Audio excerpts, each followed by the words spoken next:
Scott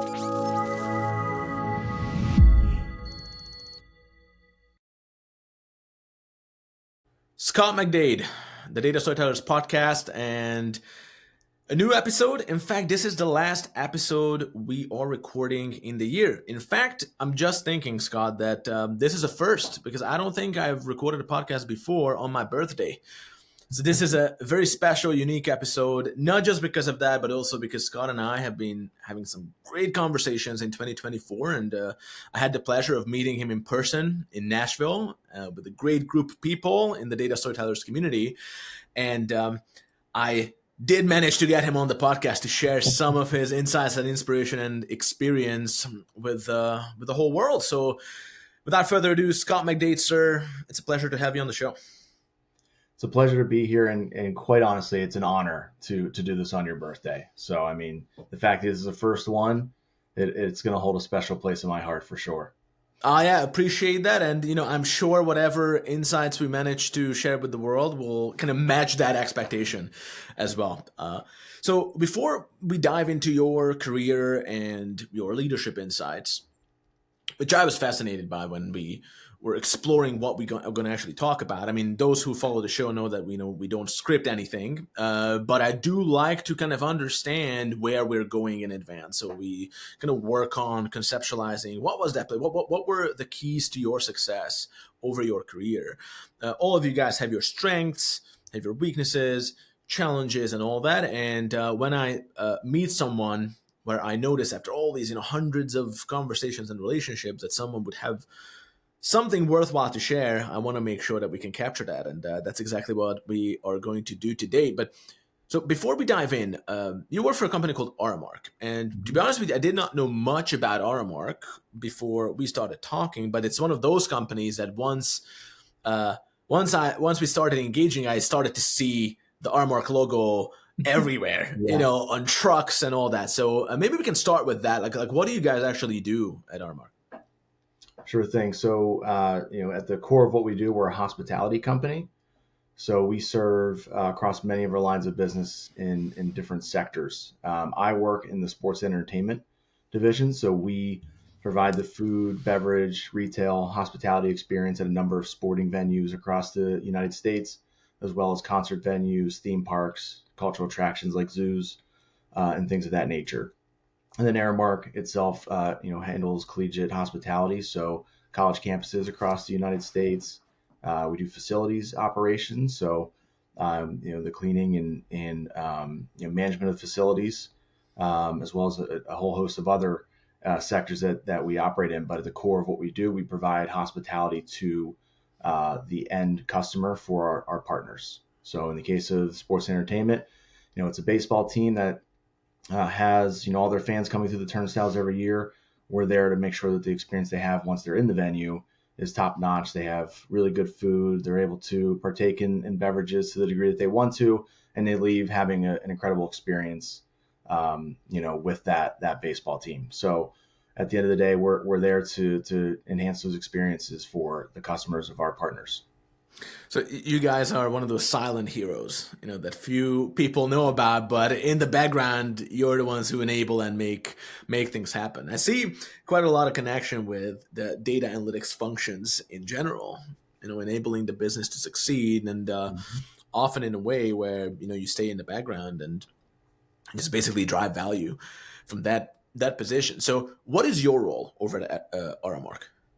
Sure. So I'm the vice president of data science, again, for the sports and entertainment division of Aramark. And I serve our operators, so those that are managing the venue for the food and beverage hospitality. So we provide tools, analytics, and insights on how to manage that business and drive, top line and profitability for Aramark and our customers, as well as, the fan experience, as I mentioned before. And we also work very closely with our clients, the sports teams and zoos and things like that, to leverage the data in a way that drives additional value to their customers at the end of the day. So we're very keen on providing the right data at the right time to the right audience to ensure that we're able to, whether it's as a silent partner or in front of the camera as we are today, providing the right level of information to make the right decisions. That's great. So a question that I just thought of, because I love when, when I ask about a company, as you do it too, you kind of bring it to life of, okay, this is what we do. This is how the average person experiences Aramark. Mm-hmm.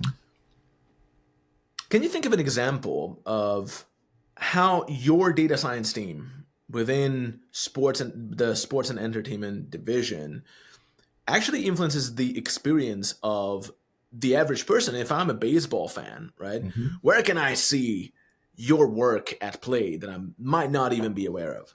Yeah. If you asked my 6-year-old daughter, she would just tell you that I count hot dogs. But just to give you an idea of what that could look like. So say you're at, Citizens Bank Park, since I live in the Philadelphia area, and you're there looking for a concession stand to buy from. What we're doing is providing data in real time to our operators to let them know, hey, we need to restock our stands and make sure we have product available for the demand periods that are upcoming. And also providing them opportunities to address any technological challenges that may exist. So all that's happening behind the scenes, and you may see now when you're at a sports venue, seeing warehouse runs where there's product going from stand to stand, or you may see people working on the point of sale. All that stuff sort of happens behind the scenes, and we're using data to proactively let our operators know those things are happening, so that ultimately, as a fan, you don't wait long in line. You get the product you want. It's of high quality, and that's what we're able to deliver for them.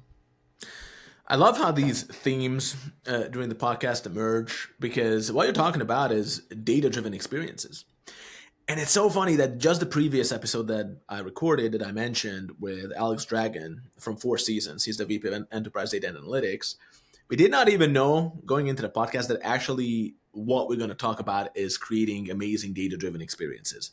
Mm-hmm. And it's so serendipitous that now we're talking, and it seems to be the theme. I love the idea of data and data science, which seems and sounds so removed from the experience of the everyday consumer. You guys are actually right at the forefront, right? Same conversation I had with Lance from Dairy Queen. I mean, you guys met in Nashville, right? So fascinating. We're gonna dive into that too, the data-driven experience part. But let's talk about you first a little, so that we're gonna look at your experiences and your leadership playbook. Like, how did you get into data science to begin with? And I don't think I know this story either. Yeah, I didn't go to school for it, that's for sure. I went to school. I grew up in Pittsburgh. I went to Duquesne for sports marketing. I knew I wanted to work in sports. Got my first job out of college with the Philadelphia Phillies baseball team. And I started out selling tickets, so season tickets and group tickets. Over the course of my tenure there, I realized I enjoyed managing spreadsheets more than I liked making cold calls. So I eventually made the shift over into more of a ticket technology and analytics role. And that sort of was where my analytics path was born. So I went on to Comcast and worked in advertising, in pricing and inventory, which across all of my roles, pricing and inventory has been one of the staples that remains. How do we set the right price, and how do we maximize the inventory we have, whether it's tickets, ad spots, or food and beverage products. So I was with Comcast for about 6 years, and then was brought back into the sports world with Aramark, where I now oversee a team of 20 people, trying to service the hospitality experience that we have. And so one of the things that we explored over in Nashville was, for example, the journey of data-driven journey of Dairy Queen, for example, right? So how's the data-driven journey of Aramark? When did that become a part of the business? How did that appear? And then how did your role connect into that? Yeah, I mean, I was fortunate that, I joined Aramark just over 3 years ago, and Insights and Analytics was a department that already existed for about 6 to 7 years, maybe a little bit longer than that. So the idea of collecting data and using it to inform decisions had already existed within at least the sports and entertainment division in Aramark. And we've, modernized a bit of that since I've joined, because we sort of had to, coming out of COVID. So many new technologies were brought to bear, whether it was from point of sale, mobile ordering, back of house systems. A lot had changed, so we had to react to that sort of experience we were all going through coming out of COVID. Likely our industry wasn't the only one impacted from that. No. So being able to bring all that together and still be able to deliver on data driven decisions, because the ecosystem got a lot more complicated. Mm-hmm. So that's actually an interesting point. Just yesterday we released the episode I recorded with Albert. Again, you guys met, Chief Data Officer at Turo, and one of the things he talked about was what happened during the pandemic, right? So maybe if we can just spend a little bit of time there, because if we're looking at 3 years of your tenure over at Aramark, that might be an interesting little story there. So if you think about some of the challenges that you had to overcome during your 3 years there, what were those? And we can also talk about the pandemic aspect. Yeah, I think the initial challenge was hiring back and building a team. And obviously coming out of COVID, there was some turnover. Thankfully, again, Aramark was fantastic in investing in this function. So we had, a good framework to start off of. And really the journey was, people wanted more data than they ever had before, right? So whether it was our clients, whether it was our operators, they wanted more information, because we had to, in cases, make up for lost revenue that had been born out of, being out of business sort of with COVID. And we wanted to make the right decisions. It's when you're at that inflection point coming out of COVID and everything has a bigger scope on it, you want to make sure that you're making the right decisions, and data was at the forefront of that. So when I joined, we really focused on engineering the data so that we could enable our operators to do what they needed to do, self-serve, and then hired analysts to help translate a lot of what we were seeing in the data. And I think some of the things that we've talked about, you and I, in the past, has been marrying the business application to the data. The data alone doesn't drive the business value. So we focused a lot on the translation of what the business needed, where we needed to apply the insights, how do we learn and contextualize the data so that the output was exactly what we needed. So we really focused on listening to our operators and our clients on what was needed, making sure we had the back-end infrastructure to meet those needs, and then ultimately just being the best business advisors we could every step of the way. I think, again, Aramark has a very, I would say, natural curiosity around data. So people ask really good questions, which is exciting for us, because then we can go find the data that we need to answer those questions. So again, a lot of it was any answer that we could derive from the data, we were doing so, and we were sharing that as broadly as we could, again, with our clients and with our internal stakeholders, that we were doing what we could. I mean, coming out of COVID, many sports teams weren't able to open up the entire venue, right? So we had to plan for 10,000 fans, but 10,000 fans that couldn't sit together. So how do we make sure that the food and beverage and retail experience could be facilitated in that type of environment? So, we were very thankful when those restrictions were lifted and we can get back to the normal business. But, it was all about making sure we had the ability to translate the business needs on the data. And so we talk about data, and then Aramark has this natural curiosity as a business culture. Why do you think that is? I think there's a lot of evangelizing on what data could do. And one of the things that I think helps grow the culture of curiosity is not trying to boil the ocean at times, and finding key wins where people can be present to see that data was applied in a certain way and there was a business outcome or an experience outcome that was driven from it. And you keep collecting those wins, and you start sort of creating a brand around that within the company, and people become naturally curious around, well, if data supported this and was able to drive this outcome, maybe I can ask a question and land in the same spot. Again, thankfully, our leadership team, top to bottom, was very invested in using data, and that was communicated out to the company. So, again, from a top down perspective, there was investment in value add, and then everyone that we worked with from a stakeholder perspective, we're starting to see the wins stack up, so they wanted to be involved. So one topic that we talk about often in the community and also within the board of advisors for TDS is more like the macro level and narrative around data, because also I've been in data for over 10 years now specifically. And I know that, obviously the prominence and the importance has been growing of data and analytics, the curiosity around it as well. So whether we were at the stage of data is the new oil, right now it's more like artificial intelligence. That's the talk of the day. There's this growing interest.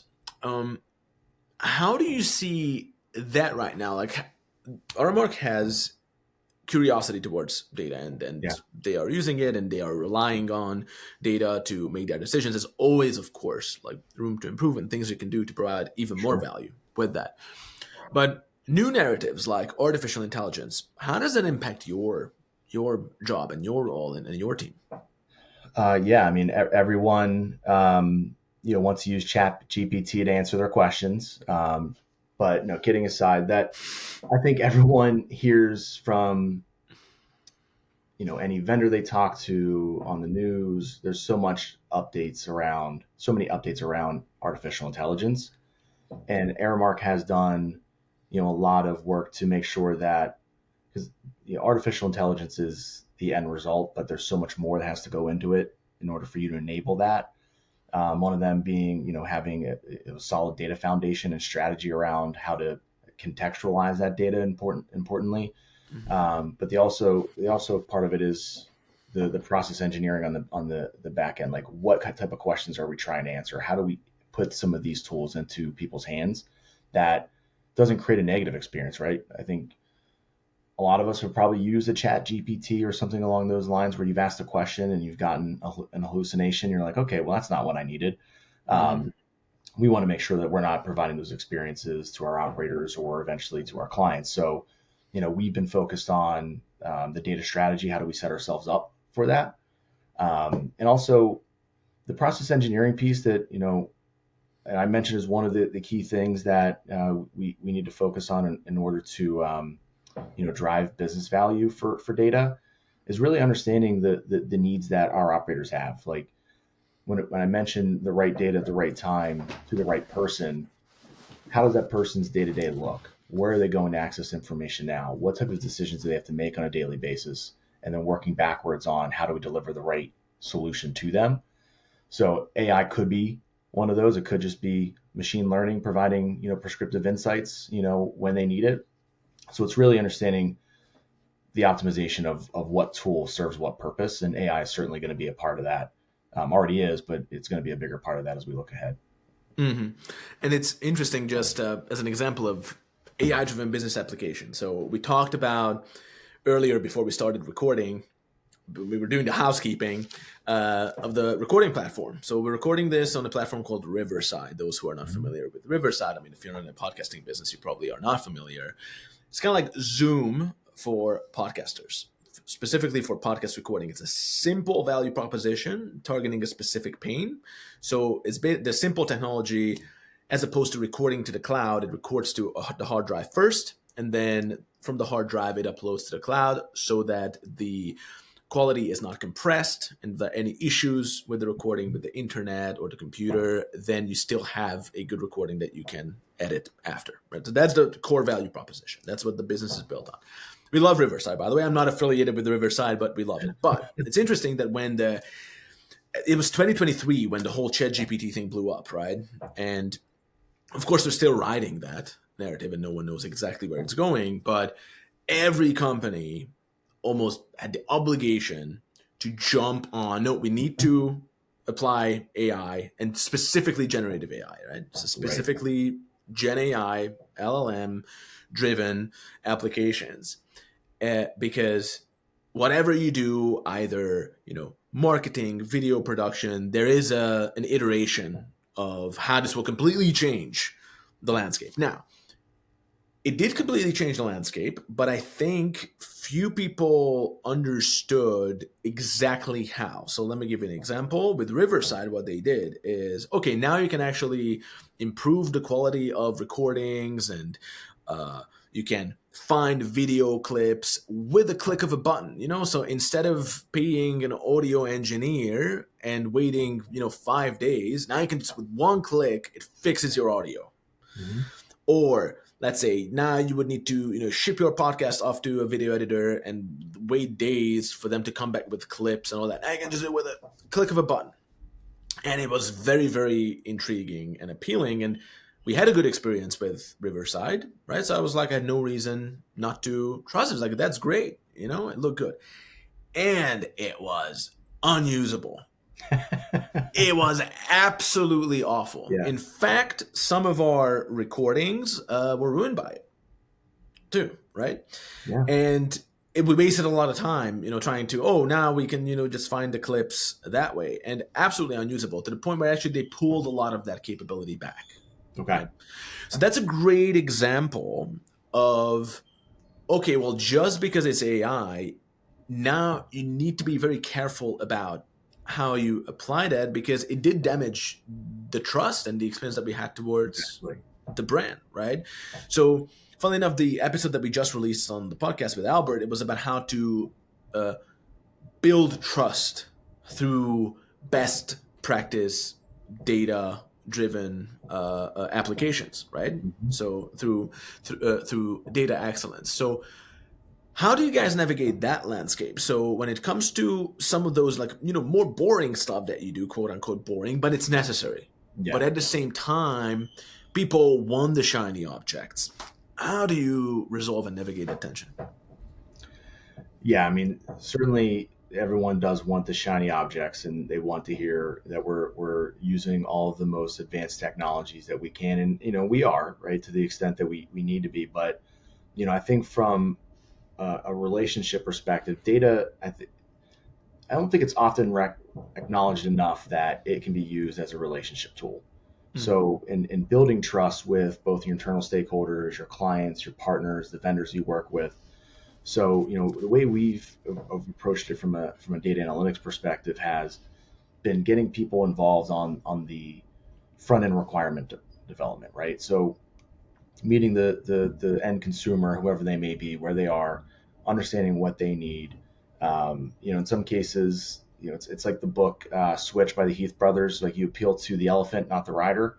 So the emotional aspect of a decision versus the rational side. So if we can show people that we can make them look good by generating additional revenue from using data, or more importantly, which I think people don't recognize enough as well, and this is where AI I think is going to be really important for us in the future, is how can I make your job easier? How can I have you spend less time running reports, less time trying to get to the information you need, and more time doing the things that actually manage the P&L, the things that actually create a better experience for the people you work with and the people that you serve. So that is where, for us, we want to make sure that we're including people in the development of what we're trying to build, but also showing them that, the results will have a positive impact. I tell our operators all the time that data will probably just confirm their gut decision 80% of the time, because they've been doing this forever and they have all this experience, but data can confirm that for you. And the other 20% is just additional opportunity, the icing on the cake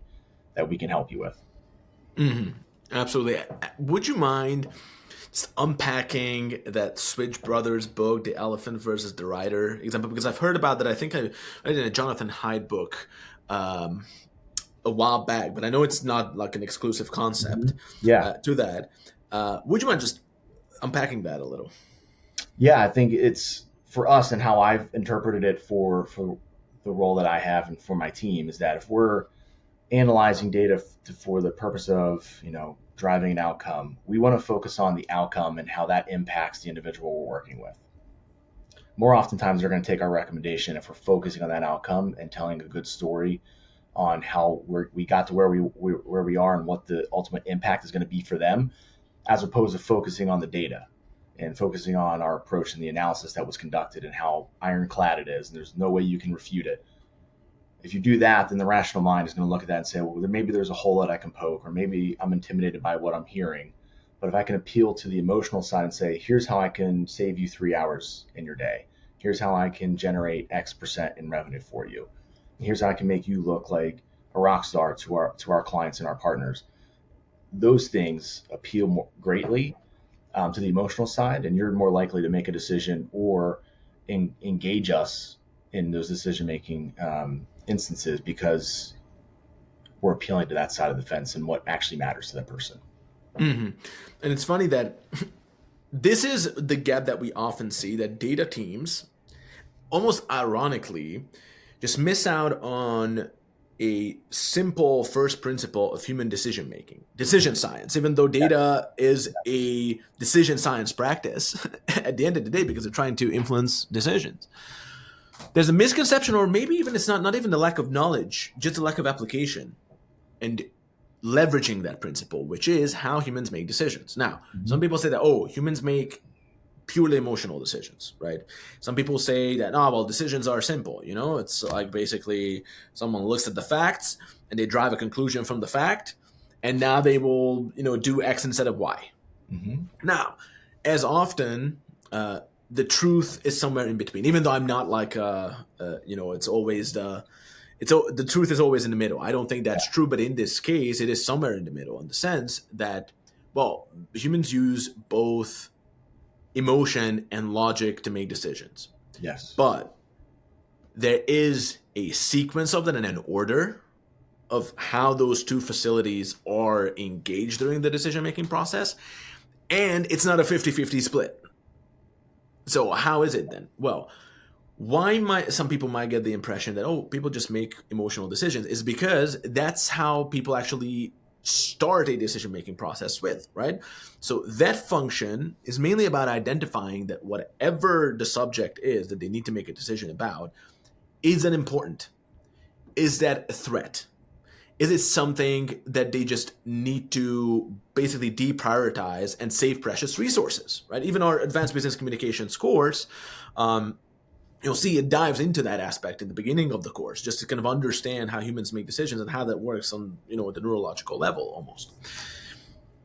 So once, let's say you scroll on Amazon and you see the shoe, right? Well, it engages you emotionally because you like it. You like how it looks. You like the idea of you wearing that and, running in the sunset next to the river, whatever, in the park, like whatever is relevant to you that engages your emotion, that makes you actually want that object. Mm-hmm.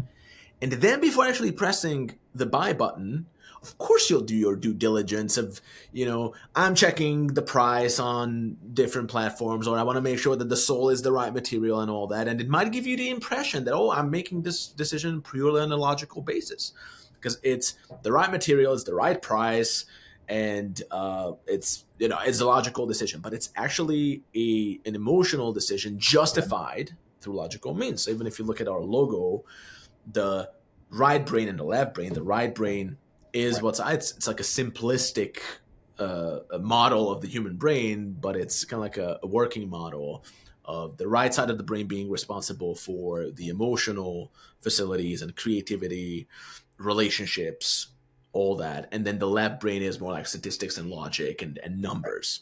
And both are engaged, right? So I like that a lot. Now, what do you think about this? When we talk about AI, the average person, when they see AI,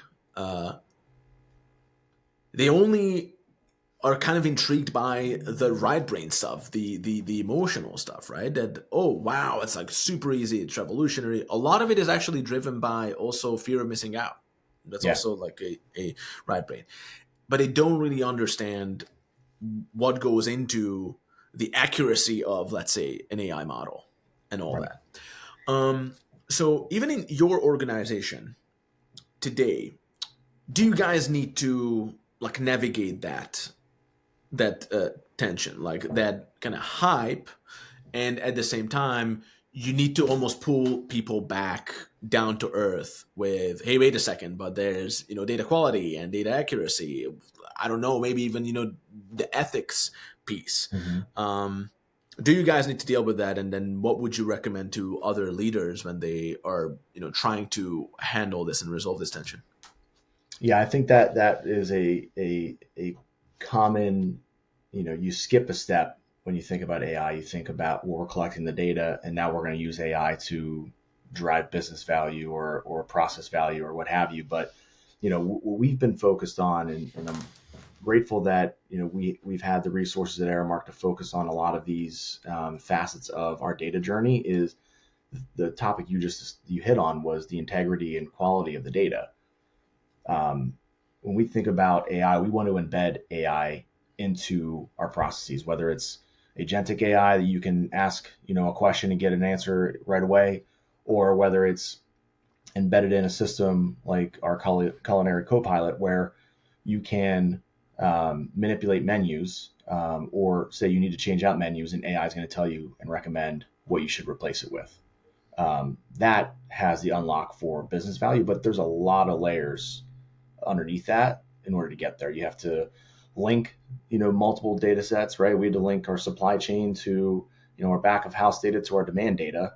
Like, that's a lot of steps in between to just get the data. You have to enrich the data and contextualize it so that, these systems that are embedded into your infrastructure make sense of what the data is and make the right recommendations. So that has been something where we're fortunate enough that we've been focused on that facet of it.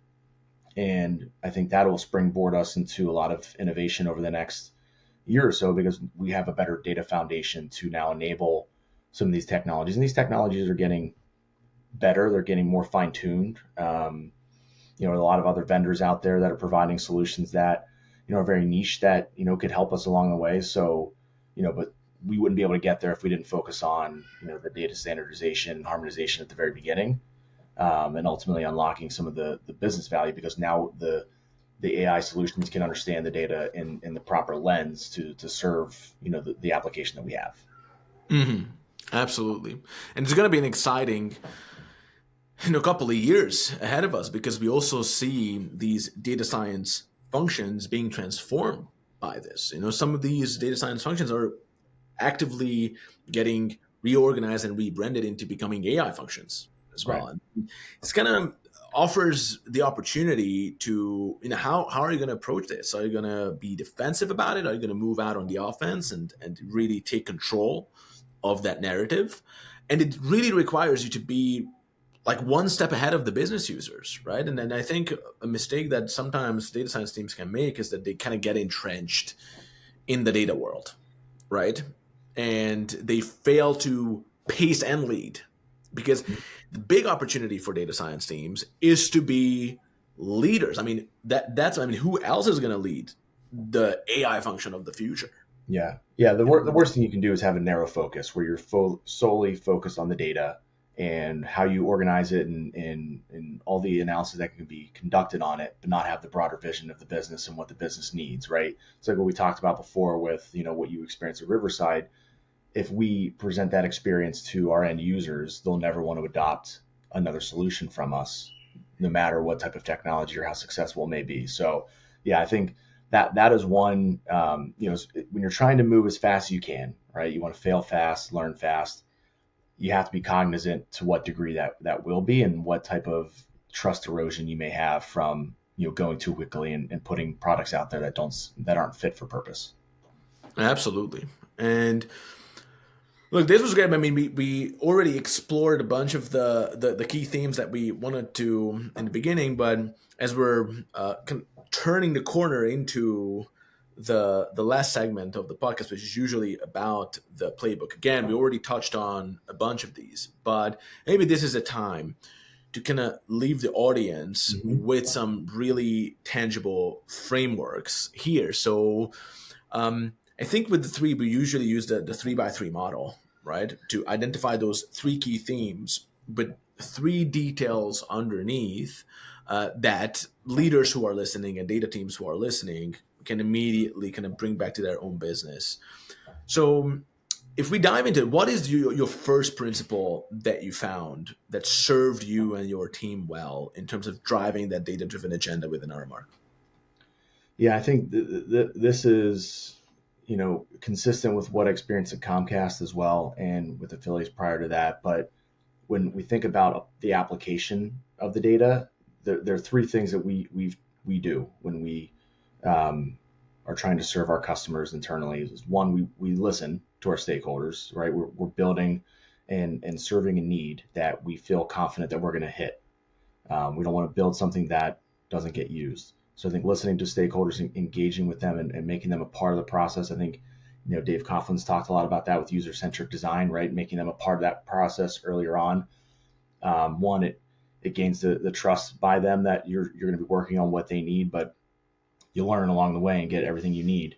Number two is identifying KPIs that you're going to either hold yourself accountable to or ensure that what you are building will serve the measurement and support of those KPIs.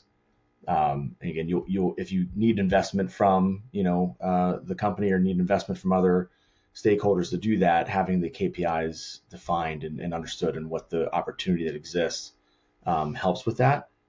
I think the third thing is leveraging the technology the way it's intended to be leveraged. So, I don't view AI as a one-stop shop. I think it's always going to be a suite of tools and solutions for the stakeholders, depending on what they need the information for and how they're going to use it. And it's making sure that you're using the right technology to fit the right purpose. Again, like we have a whole suite of different products that we use to support our business, but we're always trying to get better at how we optimize that tech stack and again offer the right solution to our operators to have the right user experience, whether you're our client that is trying to access the data for purposes of transparency and what's going on in the business, or our stakeholders in the field that need to make a decision to be more profitable, drive revenue, enhance the customer experience. You can't create something that has a ton of friction with it. So leveraging the technology to reduce the friction and get the information to the right audience at the right time. It's such a temptation, right? That, oh no, but we can build this amazing thing and it will, bring down the stars and all that. But if the business does not use it, and funnily enough, because data teams are so well qualified and they're usually above average intelligence, often PhDs who know everything about the technical backdrop of these solutions, it's almost irresistible to build something that's just too complicated, that's just too far removed. Yeah, and I used to always say, don't boil the ocean, and start with something small and make sure it works before we try to scale something. Someone on my team has used a different one that I prefer now. Is before you build a Ferrari, maybe start with the skateboard, because progress is better than not moving at all. So if we can build a skateboard and then make it even better along the way and eventually get to that Ferrari, we'll be better off for that. But let's make sure we're making progress against that.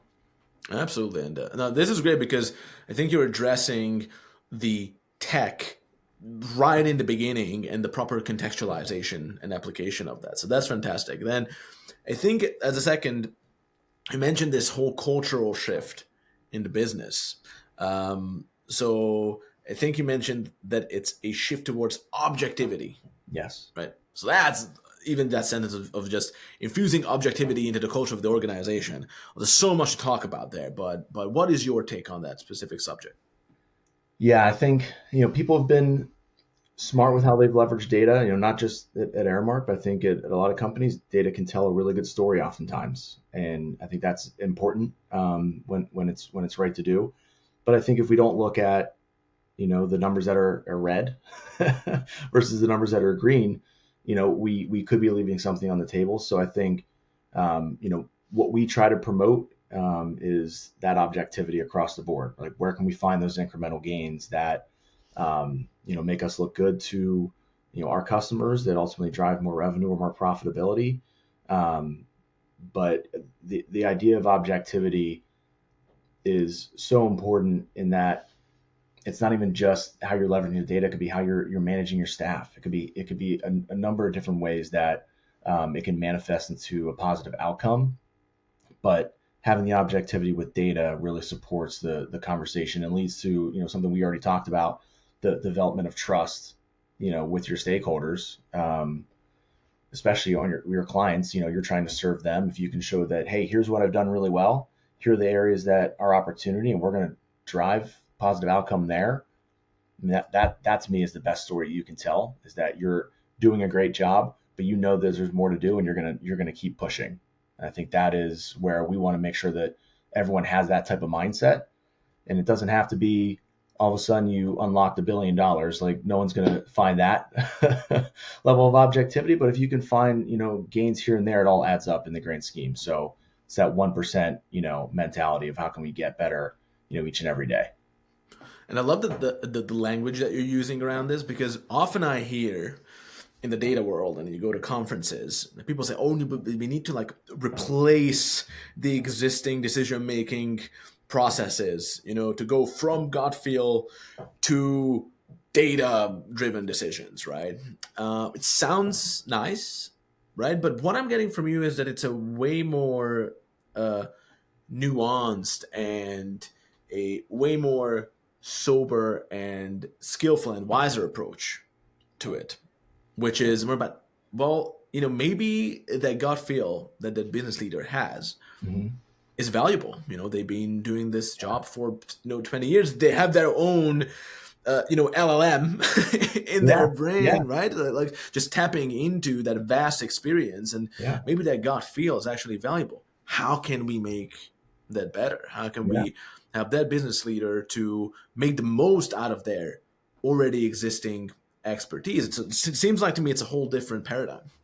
Yeah, and I tell my team all the time that there's the data that we collect out of the systems we use, and there's the data we collect in talking to our operators and learning what they do in the business and things that they see with their eyes that we don't see with the data. So be humble enough that you don't have all the data, and there's that contextual element of the experience they have on a day-to-day basis that they can overlay into what we're analyzing that really brings to life, what the story or the insight may be. So I think that to me is of the utmost importance. And, gut is important sometimes because you need to make sure that you are applying contextual elements that may not exist in the data that's being served to you. We're not a business that has one product that we've designed the product in a way that we can get all the metadata we need and all the changes that can be made from there. So we have, over 100 accounts across our portfolio that operate on upwards of 20 different systems. So we have to collect all the data we can, but there's still components of it we don't have. So the more we talk to people, the more we grab that contextual data from what they see on the ground, the better we can make decisions. Absolutely. And so we already talked about this idea of using data as a relationship tool, driving trust among stakeholders, and we just talked about that too. Maybe that would be a great point to finish on too. That can you give me some like tangible examples of that specifically? Like, how are you using data as a relationship tool to drive trust among your stakeholders? Yeah, from a client perspective, we are heavily involved in, bi-monthly annual reviews where we're showing data as a mechanism to say, here are the things that went really well, here are the things that are opportunity, and here now is an action plan that we've worked on with, our account team that's there to address those opportunities. So we've used that as, again, we don't want to show only the good things. We want to show the things that we can help, grow the business with, to show them that we are the right partners for them. So we've been revamping a lot of how we communicate data to our external partners and clients to make sure that we're crafting a message and a story around it, as opposed to, data dumps around, here's how much revenue was driven. We want to tell a story about what was good. Hey, we made these decisions. Here are the positive outcomes that came from it. Here are the things that we could influence again next year. Let's go ahead and do those. So that's one tangible way that we're, we have been, it's an evolution. It's never, hey, you have one product and now it's, on the shelf for 2 years. Like, it's constantly evolving. Internally, we think about, how we're using it from a relationship perspective is, we've had the average tenure of my team is under 5 years. The average tenure of somebody who's been operating in Aramark's business is around 12 years. So we think about that knowledge gap of someone who's been doing this for so long is really appealing to that side of the fence. So again, being upfront in our engagement with them, like, tell me everything that you know before I even tell you anything that I know, right? And then you pick up some of the things that they're telling you, and now that can be a part of the talk track in how you tell the data story. And now it all comes to life as one cohesive story, as opposed to, here's what I saw on the ground, here's what I see in the data. Do they conflict? It's all now a cohesive thing. So making sure that we're upfront about what we need to learn from them and engaging them on the process, and allowing that to flow through. So that's whether we're dealing with pricing, whether we're dealing with, overall master planning of a venue, whether we're, trying to solve, the customer loyalty, data capture with our clients. It's really understanding everybody's perspective on what the data could mean to them before we even start talking about the data and how it will apply to them. Absolutely. And this is a pitfall that we see so often, that data teams try to tell a story about data with some business relevance, right? Mm-hmm.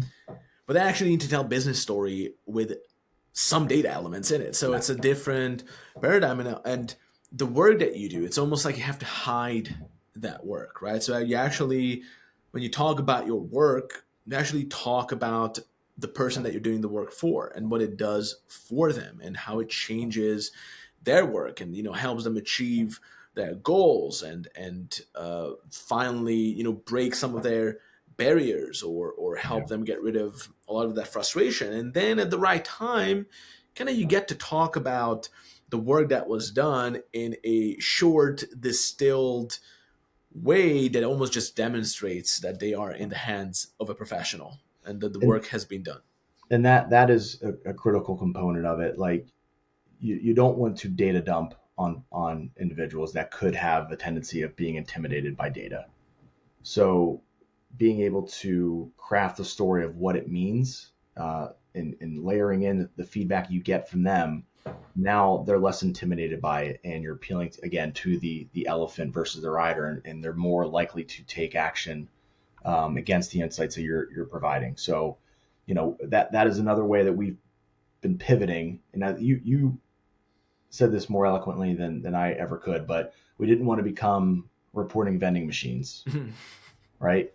So we don't want to data dump. We don't want to have a vending machine of things that people can or cannot, use. We want us to actually analyze the data. We want to understand the outcomes that can be driven from it. And then we want to present our story once we have those components of it.